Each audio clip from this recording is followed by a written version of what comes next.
everyone, I am Samida Hegde. I am interning with Lexis and Company. I am a third year law student studying in Ramaya College of Law, Bengaluru. And today I am going to be discussing about incorporation of a company under Companies Act 2013. Now, incorporation is similar to the birth of a company. This is when the company acquires a separate legal existence.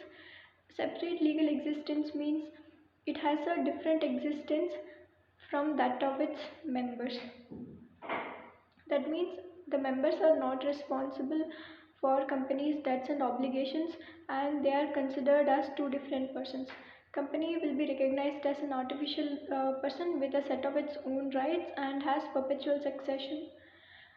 So before we understand incorporation, we'll understand the role of promoter. Promoter is the person who comes up with the idea for business. Now when you want to start a business or a startup, there'll be one person who gets the idea and they will do market analysis, all the SWOT analysis and all that, and then they will decide to go for registration. So this person is called promoter. Promoter is also the person who procures funding, that is capital, for the company. He is the one who persuades investors to come and invest into the company. Now, promoter and as per Companies Act is one who is either mentioned in the company's prospect or in the company's financial statement.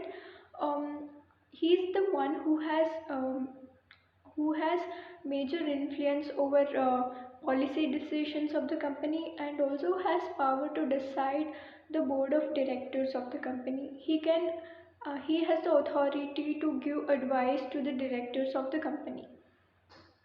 And so this is the and he is the one who can uh, file an application for incorporation of a company.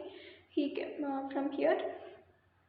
Now let's understand what is incorporation of a company. What are the requirements for incorporation of a company? So like I told you, incorporation basically means registration of the company. This happens at the office of registrar of company. You can make an application at registrar of company. So what are the requirements here? You will need to have a digital signature and you will need to fill certain forms, INC 32, SPICE and all that, and you will also need to furnish certain documents like memorandum of association, articles of association and many other documents, and you will have to give a name, that is you will need to pick a name for your company and you have to make sure that the name is unique and new and it is not existing. There shouldn't be a company that is already registered under the same name, so you will have to give a unique name. And so articles of association, memorandum of association, and also address and type of the company, structure of the company, all of these details will need to be given.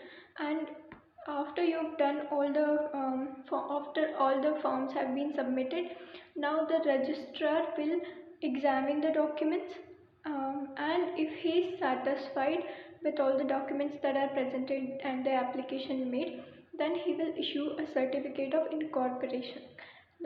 And also he will also while making an application you will need to have a DIN, that is director's identification number, that is also you will have to give even that.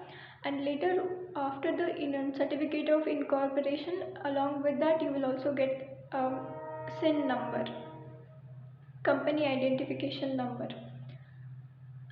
So that is when the company is incorporated, after you get the certificate of incorporation. So that is how you get a company registered or incorporated under Companies Act 2013. I hope you understood today's topic, and I've also made videos on other topics under Companies Act as well as Transfer of Property Act. Do check them out. And don't forget to like, share and subscribe to this channel and press the notification button for more updates. Thank you.